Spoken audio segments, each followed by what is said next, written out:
Can you hear me?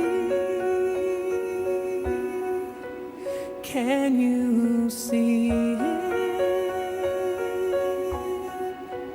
Please don't leave him. He's my son. He stepped down from glory and gave his life up for me. What Do You Give a King is a song that I wrote with Paul Allen, a friend of mine from here in Nashville. And man, I remember I had this melody that I was playing, and he said, "Do you have any words for that yet?" And I said, "No." And he said, "What about like, what do you give a king?"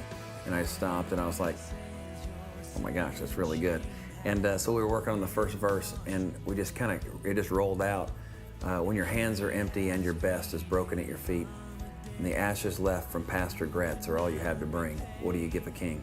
And we both looked at each other like, I think that's pretty great. Said I've been thinking about Dad and the life that he had. That's why I'm here today. Then at the end he said, "You are what I'm fighting for." It was the first of his letters from war.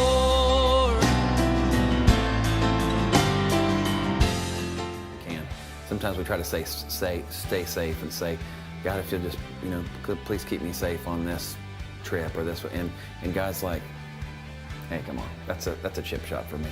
Why don't you, ask for something big? And then he had a friend that said, hey, why don't you quit asking God to bless what you're doing and just do what God's doing, because that's already blessed. And that's one of the reasons that I rode my bike across the country, is because it says in James, true religion is taking care of widows and orphans. And I thought, okay, if that's important to God, that means he's already doing it. And if I join him in that, then I can, play a small role in a bigger picture instead of trying to play a huge role in my smaller picture.